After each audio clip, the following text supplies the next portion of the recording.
Good afternoon, everybody. My topic is water services in Nordic countries and beyond. I will have a first look a bit on water services, a few words on the major coming challenges, and then I will discuss a bit more issues related to water and jobs and educational needs. Perhaps we can start with this presentation. We just want to remind us about the diversity of the arrangements that we have even in Europe and just in this case in selected countries in terms of how we have our water and wastewater services are organized.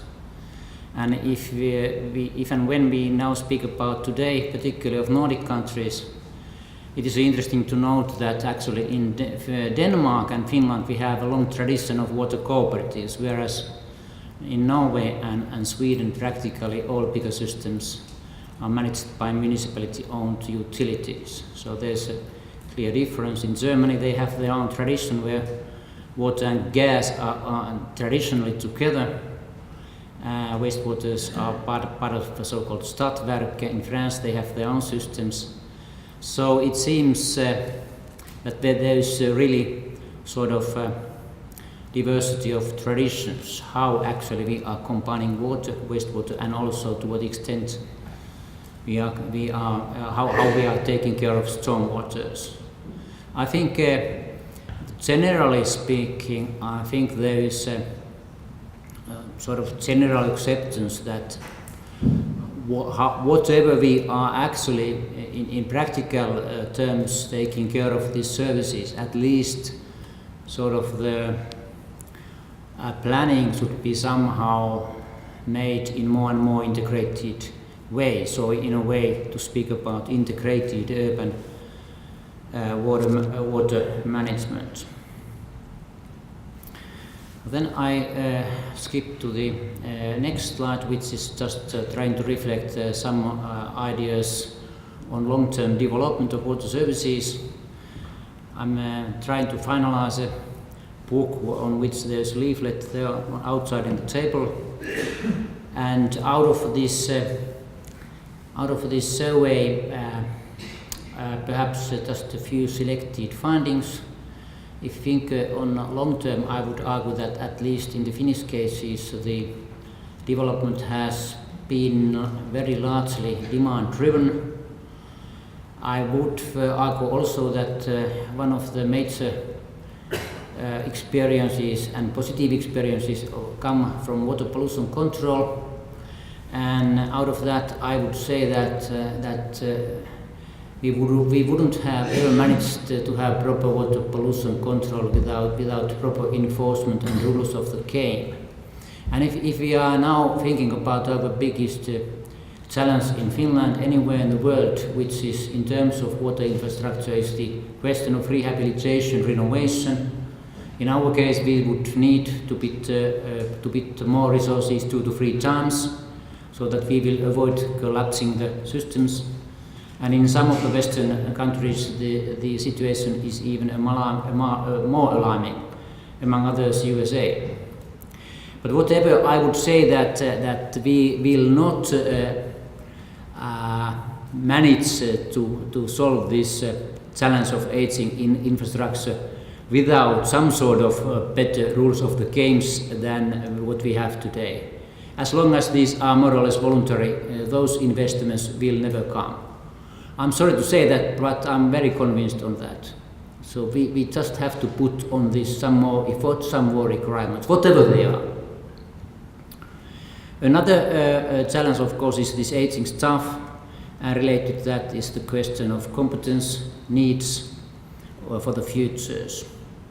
And related to that is, of course, the discussion which we have started after the study was conducted last year on the educational needs, particularly in our water services sector.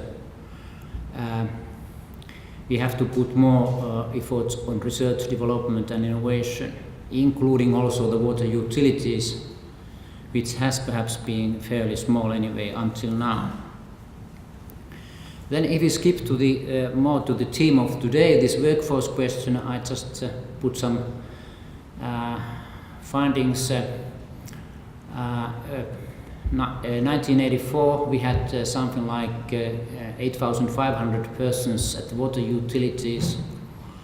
By 2002 it had dropped down to 5,000, and now the latest data from 2011 is something like 4,000, which means that most likely particularly the workers' side, on the workers' side the number of the workforce has declined. The blue figures are from Helsinki and the yellow figures down are from Tampere. I think so in a way we have the controversial development in terms of water and jobs in the developed world. Due to automation, improvement, all kind of efficiency, etc., we seem to have less and less workforce. On the other hand, they are more educated. And of course, I recall that recently some discussions where some of the water utility managers were even saying that compared to other Nordic countries, we seem to have less workforce at water utilities, to the extent that we don't actually have 2 extra persons to be taken perhaps to research and development or let alone export activities. Then this one is showing the educational levels at Finnish water utilities 2002 and 2011, the national inventory made by the Finnish Water Utilities Association. So I would say at least we can clearly see that the number of non-vocational qualification staff is declining. But of course we have to still note that, for instance, the university level education at the water utilities is anything like 5-6%, so it's fairly small out of the total workforce. But because we have been discussing here about the Nordic collaboration, I would like to propose again what I have said perhaps to a smaller audiences recently, is the idea that I think we should now revisit the idea that was proposed by water experts in the late 1970s. My old late professor Matti Viitasari was one of them, and the experts together through Nordforsk that time suggested to the Nordic bilateral donors that why don't we establish an international water education center, collaborative center to Nordic countries, and operating a bit similar way like the IHE in Delft, the current UNESCO IHE is operating in term and focusing particularly for the educational needs of the developing world.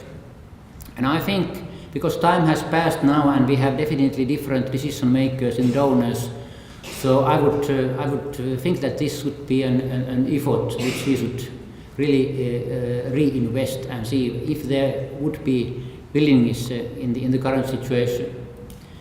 I think any of the Nordic countries alone is just too small, but if we would put our efforts together, that might make it somehow sensible, reminding also that we are also introducing the university fees, at least in Finland, so perhaps time might be ripened for that idea now.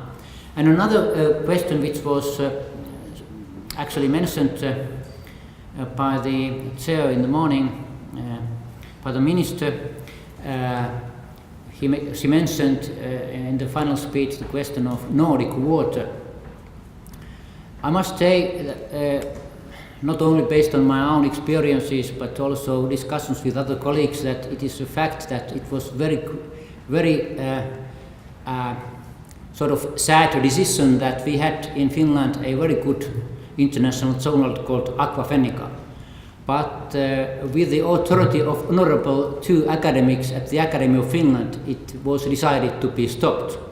And the argument was that the world is so full of international journals that we will need not our own journals. The reality is that if and when we would like particularly younger researchers to publish their views. The threshold to have their published to have their works published in journals which are published in UK or USA or wherever, the threshold is certainly much higher. We will always have to have good arguments. Why on earth you are writing something on a hinterland of Europe called Finland? In other words, I think if we would now think about this, why not to establish, if not on national level, why not on Nordic level? And perhaps it would be a journal which would be adequately multidisciplinary, perhaps not oriented too much on specific issues, but could be anything like Nordic Journal of Water Management or whatever. So I leave these two proposals for discussion. Thank you very much.